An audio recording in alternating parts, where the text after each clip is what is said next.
ही वबरकातुहू। मेरा नाम है वकार अहमद और आज की ये वीडियो जो है वो स्पेशली शेंजन वीज़ा के बारे में है कि आपने दुनिया के किसी भी मुल्क से अगर आपने शेंजन वीज़ा अप्लाई करना है तो आप खुद कैसे अप्लाई कर सकते हैं। आपको कौन कौन से डॉक्यूमेंट चाहिए, आपकी क्या रिक्वायरमेंट है, उस सारी चीज़ों पे आज हम बात करने के लिए आया हूँ मैं यहाँ पर। तो बहुत सिंपल है, वेरी इजी। सबसे पहले आपने जो है, आपको पता होगा कि जो VFS ग्लोबल है वो हर चीज़ को कवर करता है। यहाँ पर आपने सिंपल जाके जाना है, VFS ग्लोबल की वेबसाइट पे आपने जाना है। यहाँ पर फर्स्ट लिंक पे आपने क्लिक करना है। तो आपके सामने ये ओपन हो जाएगा। अभी आप दुनिया के किसी भी कोने से खोलेंगे तो फर्स्ट पेज आपको यही मिलेगा। अब आपने यहाँ से बताना है कि आपने कहाँ से जाना है और किस कंट्री में जाना है। लेकिन स्पेन और जर्मनी जो है वो VFS कवर नहीं करते, VFS के अंडर में नहीं आता। बाकी आलमोस्ट सारी कंट्री जो है वो VFS के अंदर आती है। तो यहाँ से आपने सेलेक्ट करना है कि आप कहाँ से कर रहे हैं। आप पाकिस्तान से कर रहे हैं, आप सऊदी अरब से कर रहे हैं, आप दुबई से कर रहे हैं, आप जहाँ से भी कर रहे हैं आपने यहाँ पे करना है। तो मैं चूँकि सऊदी अरब से अप्लाई कर रहा हूँ। अगर आप पाकिस्तान से भी करेंगे तो यही प्रोसेस है और यही एप्लीकेशन है और ऐसे ही खुलेगी। अब मैं जाना कैसे चालू चले, नेदरलैंड में डिसाइड कर लेता हूँ। कोई भी शेंजन कंट्री जहाँ पर आप जाना चाहते हैं, मैं आपको फिर बता दूँ, स्पेन और जर्मनी VFS कवर नहीं करता। बाकी आलमोस्ट सारे कंट्रीज़ का आप VFS के थ्रू करवा सकते हैं। यहाँ पर जाने के बाद आपने जी ये take to me the website, आपने वेबसाइट पे जाना है तो आपके सामने ये VFS की ग्लोबल वेबसाइट जो है वो खुल जाएगी। ठीक है, इसके बाद सबसे पहले आपने बुकिंग कैसे करनी है, बुकिंग मैं आपको बाद में बताऊंगा। नेक्स्ट किसी भी इसके बाद वीडियो में मैं आपको बताऊंगा कि आपने इसकी बुकिंग कैसे करनी है, अपने अपॉइंटमेंट कैसे लेनी है। इसकी आई थिंक 80 to 90 रियाल जो है वो इसकी अपॉइंटमेंट फ़ीस है। तो सबसे पहले आपने स्टार्ट नाउ पे जाना है। यहाँ पर देखें सारी गाइडलाइन है, आपने कौन सा वीज़ा है, वीज़ा कैटेगरी सेलेक्ट करनी है। ठीक है, यहाँ पर आप आएंगे प्रिपेयर डॉक्यूमेंट्स में, तो यहाँ पर आप देखेंगे ऑनलाइन एप्लीकेशन। ठीक है, अब आपने अगर रिक्वायरमेंट देखनी है कि आपको कौन कौन से डॉक्यूमेंट चाहिए, मैं आपको वो भी दिखा देता हूँ। नेदरलैंड के लिए देखें, नेदरलैंड की जो बेसिक रिक्वायरमेंट है ये आपके सामने है, चेक लिस्ट है। ठीक है, इस चेक लिस्ट को आप इसी वेबसाइट से आप लोग डाउनलोड भी कर सकते हैं। सबसे पहले जी आपकी कंप्लीट एप्लीकेशन होगी, वेरी सिंपल। एक छोटी सी एप्लीकेशन है जिसमें आपकी डिटेल है, आपकी फैमिली की डिटेल है, आपकी पासपोर्ट की डिटेल है, आपकी जॉब की डिटेल है, आपकी रेजिडेंस की डिटेल है। उसके बाद है जी ट्रैवल डॉक्यूमेंट्स। आपके पास पासपोर्ट होना चाहिए जो कि कम से कम 3 से 4 महीने वैलिड होना चाहिए और उसमें 2 पेज वीज़ा के लिए एम्प्टी होने चाहिए। ठीक है जी, पासपोर्ट डज नॉट स्टेट ये बच्चों के लिए होगा, या अगर आप पाकिस्तान का, मुझे पता है कि आपके पाकिस्तान के पासपोर्ट पे प्लेस ऑफ बर्थ लिखा होता है, तो जिनके ऊपर प्लेस ऑफ बर्थ नहीं लिखा होता उनके लिए ये है। कॉपी ऑफ ऑल पेजेस, अब सऊदी अरब से इसकी रिक्वायरमेंट नहीं है। As per new rules and regulations आपको सारे पेजेस की कॉपी करने की ज़रूरत नहीं है, सिर्फ पासपोर्ट के फ्रंट पेज की आप कॉपी ले जाएं, बस यही इनफ होगी। ये माइनर्स है, अगर आपके साथ बच्चा कोई जा रहा है 18 साल से कम बच्चा अगर आपके जा रहा है तो वो पेरेंट्स की ऑथराइजेशन कुछ होती है। ठीक है जी, पासपोर्ट के लिए जैसा कि मैंने कहा एटलीस्ट 3 महीने वैलिड होना चाहिए। आपके पास पासपोर्ट में 2 पेजेस जो है एम्प्टी होनी चाहिए। योर पासपोर्ट और travel can not have been issued more than 10 years ago. 10 साल से, मोस्टली 10 साल वैलिडिटी होती है, उससे ज़्यादा वाला नहीं चलेगा। एविडेंस ऑफ लीगल रेजिडेंस, अगर आप सऊदी अरब में हैं तो आपने इकामा लगाना है, इकामा की कॉपी लगानी है और इकामा की ट्रांसलेटेड पेपर लगाना है। आपने ट्रांसलेशन करवा लेनी है और वो आपने साथ लगानी है। उसके अलावा जी आपकी एग्जिटरी एंट्री, सऊदी अरब से एग्जिटरी एंट्री होती है, आपको पता है, उसके बगैर आप आउट ऑफ कंट्री नहीं जा सकते। तो आपकी एग्जिटरी एंट्री जो है वो भी होनी चाहिए जब आप अप्लाई करेंगे। और अप्लाई करने के बाद आप एक डेट देते हैं, मैंने इस डेट को जाना है, उससे आगे एटलीस्ट को 15-20 दिन की वैलिडिटी उसकी चाहे होनी चाहिए। फ़ोटोग्राफ है जी, आप एक फ़ोटोग्राफ ले जाएँ, लेकिन एज़ पर न्यू रूल आपको वहाँ पर डिजिटल जो है वो पिक्चर आपकी ली जाएगी। डिजिटल कैमरे से जब आप फिंगरप्रिंट कराएंगे तो आपको जो है वो वहाँ पर डिजिटल पिक्चर ली जाएगी। वैसे आप इनके साथ ले जाएं अगर ज़रूरत पड़ी तो। Proof of travel, travel reservation आपने करवानी है, जो कि फ़्लाइट रिजर्वेशन होती है, आपने कंफर्म नहीं करवानी। आप किसी भी एजेंट के पास जाएंगे, पाकिस्तान में 2-4 हज़ार रुपये लेते हैं और सऊदी अरब में अगर मैं बात करूं तो 50 से 60 रियाल लेते हैं।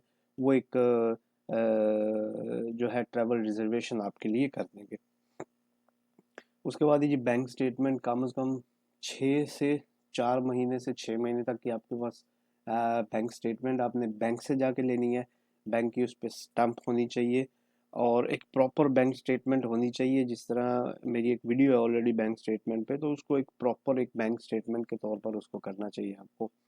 ठीक है जी। कंपनी की तरफ से आपको ओरिजिनल लेटर चाहिए जिसमें मेंशन क्या होना चाहिए, आपकी पोजीशन, आपको कब उन्होंने हायर किया, आपका लेंथ ऑफ कॉन्ट्रैक्ट कितना है, 1 साल 2 साल 3 साल, ये रीन्यूएबल है कि नहीं है, आपकी सैलरी, वो चैम्बर ऑफ कॉमर्स से अटैच्ड होना चाहिए।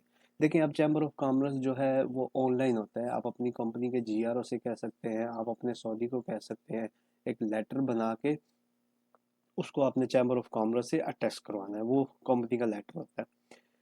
The letter must include the purpose of the visit, cost coverage, पर विजिट का पर्पस क्या है, कॉस्ट कौन कवरेज करेगा, कंपनी आपको पे कर रही है या आप अपना पर्सनल ट्रिप कर रहे हैं। ठीक हो गया। उसमें जो आपका कंपनी का एचआर है या जीएम है या मैनेजर है, जो भी आप उस पर जिसके भी होगा उसका आपको फ़ोन नंबर और मोबाइल नंबर भी मेंशन कर दें। अगर आप सेल्फ एम्प्लॉयड हैं, अपना काम कर रहे हैं, तो ट्रेड लाइसेंस जैसा यहाँ पर सीआर सज्जल तजारी होता है, पाकिस्तान से कर रहे हैं तो आपके अपने जो टैक्स पेपर्स और ये वो हर चीज़ जो भी ट्रेड लाइसेंस होते हैं। अगर आप प्राइवेट डोमेस्टिक स्टाफ हैं, लाइक आप हाउस ड्राइवर हैं, आप आमिल मंजली हैं, आपका घर का वीज़ा है, घर के किसी भी ड्राइवर का आमिल मंजली का वीज़ा है, तो आपको अपने कफील से एक पेपर लेना पड़ेगा और जॉब का कॉन्ट्रैक्ट जो है वो लेना पड़ेगा। ठीक है जी। For tourism, proof of accommodation during intended stay, hotel reservation और कॉपी ऑफ रेंटल कॉन्ट्रैक्ट और proof of a self use property. ठीक है, आप booking.com से इसकी फ्री बुकिंग करवा सकते हैं। होटल की रिजर्वेशन, जो डेट में आप जाना चाहते हैं और जिस डेट में आप वापस आना चाहते हैं, उसकी जो है वो आपको होटल बुकिंग चाहिए। ठीक है जी। For private visit, original invitation letter, अगर आपको वहाँ से कोई इनविटेशन भेज रहा है नेदरलैंड से या शेंजन एरिया से, तो आपने उसकी डिटेल डालनी है। वो जो लेटर होगा उसके ऊपर उसका पूरा एड्रेस लिखा होगा, उसका जॉब डिस्क्रिप्शन बला बला हर चीज़ लिखी होगी। तो आपने फिर आपको होटल बुकिंग की ज़रूरत नहीं है, फिर आपको इनविटेशन जिसने भेजा है उसका आपने एड्रेस वगैरह लिख देना है कि मैंने इसके पास जाना है और ये मेरी अकोमोडेशन देखेगा। Proof of health insurance, Google पे जाएं। अभी अब कल गूगल इतनी तरक्की कर चुका है, आप गूगल में जाएं और आप शेंजन की ट्रैवल इंश्योरेंस देखें। आपको 15 से 10 से 15 डॉलर में आपको मिल जाएगी, मतलब 50 से 60 रियाल में आपको नॉर्मल एक अच्छी हेल्थ इंश्योरेंस मिल जाएगी। आपकी हेल्थ इंश्योरेंस जो है वो थ्रू आउट पूरे शेंजन में, शेंजन उसको कवर होना चाहिए। 30,000 एटलीस्ट 30,000 यूरो उसकी कवरेज होनी चाहिए। ठीक है, एटलीस्ट 30,000 यूरो मेडिकल कवरेज उसकी होनी चाहिए। ये 50 से 60 रियाल में आपको ऑनलाइन मिल जाता है। अच्छा, visa, residence permit, passport which give entry to the final destination. Suppose आप शेंजन से कहीं और जाना चाहते हैं, आपने उसका वीज़ा लगाना है।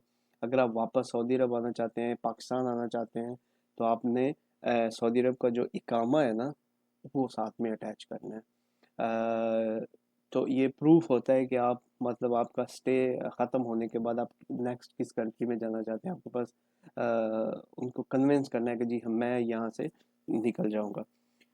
ठीक है जी। पेमेंट आपने वीएफएस के ऑफिस में जाना है, वीएफएस के ऑफिस में जाके करना है। 300 आई थिंक 40-45 रियाल इनकी फ़ीस है, जो वीज़ा फ़ीस है। उसके अलावा 80 to 90 रियाल जो है वो बुकिंग उसकी अपॉइंटमेंट की फ़ीस है। तो मिला जुला के कुछ 450 रियाल इसका टोटल एक्सपेंसिव है। तो यही सारी रिक्वायरमेंट है, यही सारी चीज़ें हैं।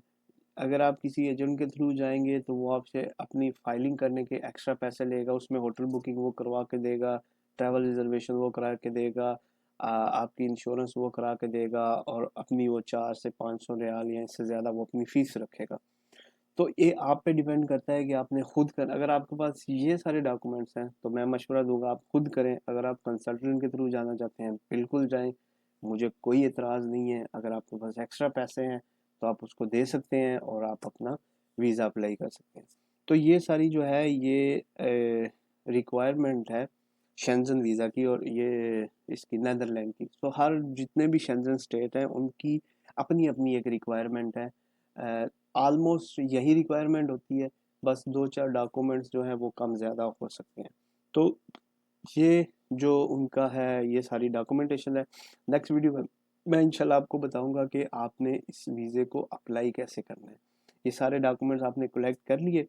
नेक्स्ट वीडियो में इंशाल्लाह मैं आपसे बात करूँगा कि आपने इसका फॉर्म कैसे फिल करना है और आपने अपॉइंटमेंट कैसे लेनी है। तब तक के लिए मुझे दीजिए इजाज़त। अल्लाह हाफिज़।